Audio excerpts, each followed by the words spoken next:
Swayam Prabha. Digital India. Educated India.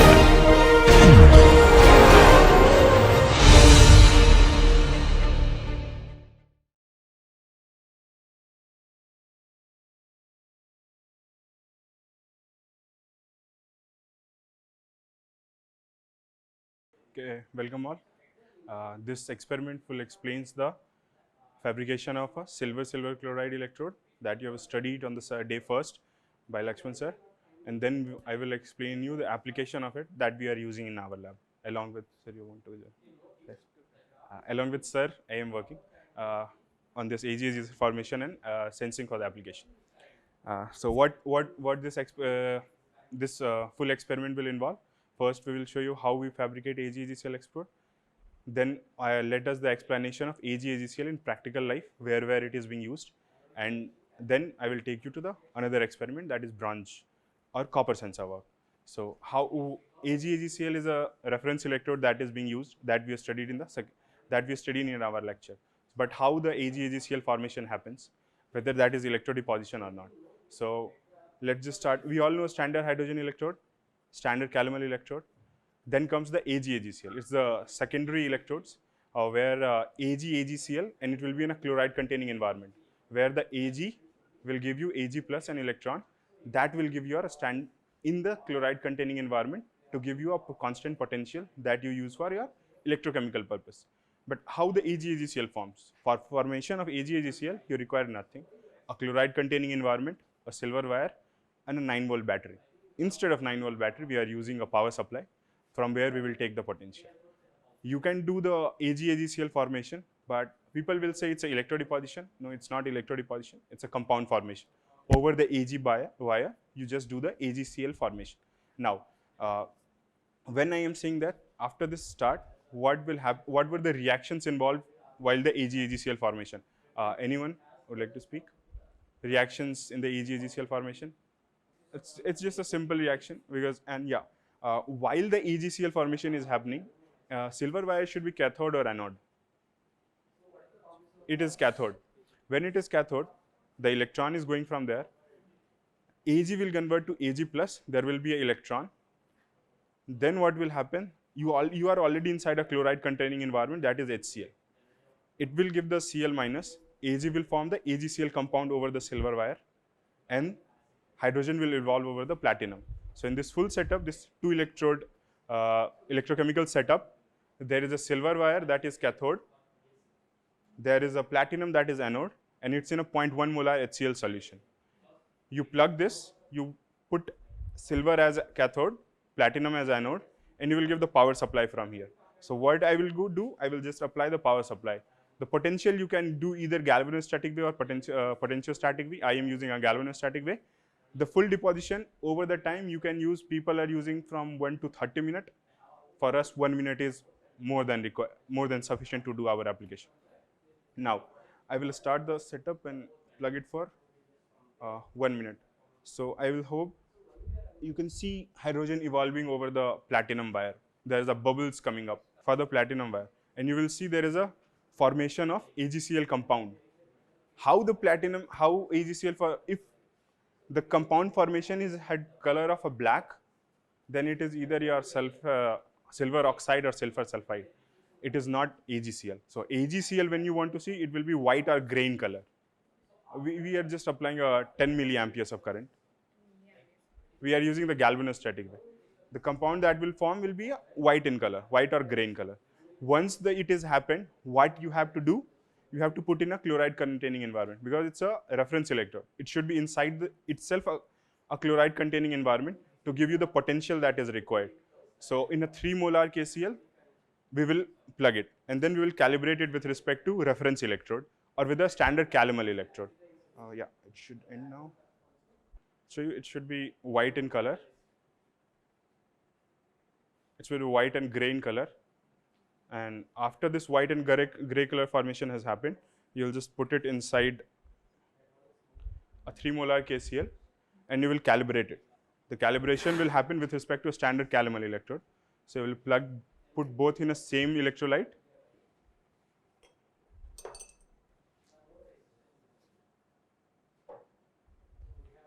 The difference between a standard calomel electrode and a standard, an AgAgCl is about minus 49 millivolt.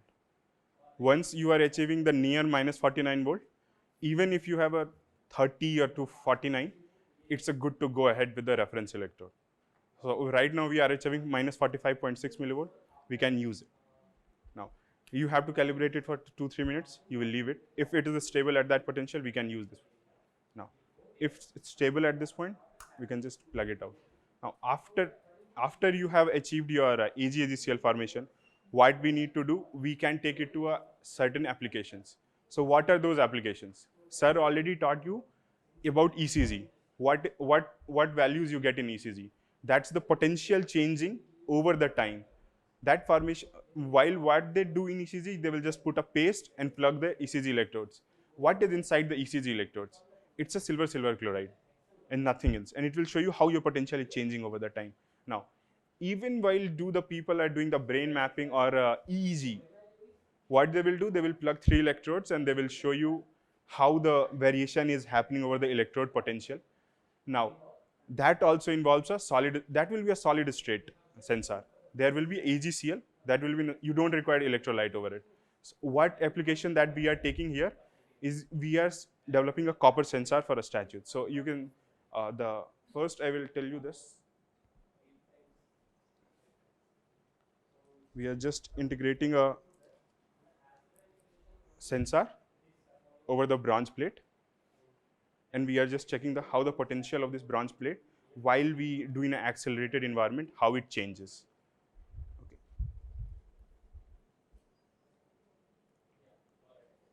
So we will do the measurement for some time. This full AgAgCl can be used for a standard solid state reference electrodes for any purpose you want. So even you want to do the corrosion measurement inside the concrete, you can do using the AgAgCl with the respective environment. The point is the respective environment. So if you want to use for the copper sensor work, you have to do in a respective environment. If you want to do the zinc corrosion, statue corrosion, you have to do in the respective environment. So here we are doing a bronze structure change. There is a sensor we have integrated, and by this sensor integration, we are just telling them you can use this for the purpose that will tell you. Let's just say you have a bronze statue, you want to know where it is changing, how it is changing. So you will just plug this micro electrodes, you can plug it there, and you can measure the potential. The potential measurement can happen with respect to different standard electrode that is being used in laboratory like AgCl, or with respect to the body of bronze itself, you can do the potential change. At the start, you will check what was the potential at the beginning with respect to the bronze, non-corroded bronze. Then you will check how it is changing over the time. How it is changing with respect to time over this. So you can see the graph that is listed in that poster. That's copper sensor, and that is reducing over the time.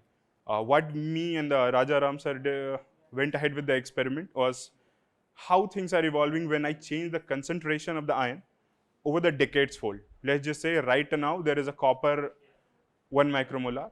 We will go ahead with the 10 micromolar, 100 micromolar, 1000 micromolar.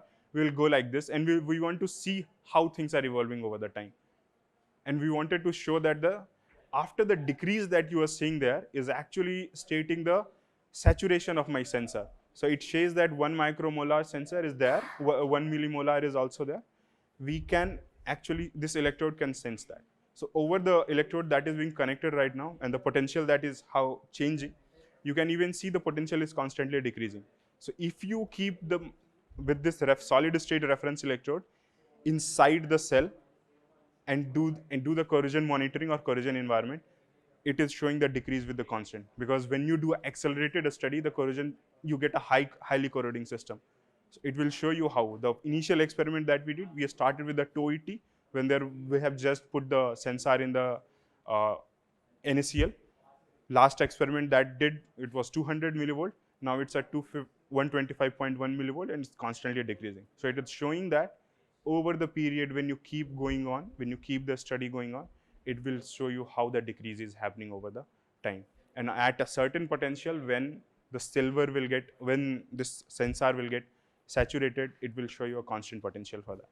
Right now it's the new, so constant decrease is happening. So with this experiment, I just wanted to show you how the AgAgCl formation happens, and the practical applications. If you make it as a solid state reference electrode, you can use it. Even you can use this on a, you can make a flexible electrode and you can stuck in any of your systems, and you can use it there to monitor the corrosion of how the things are corroding over the system. That gives the flexibility of the system. And you can integrate, if you are able to make a potentiostat or some multimeter, which is a portable, you can integrate with this and you can have a constant value how your system is decreasing with the storage in your computers and you can. Thank you.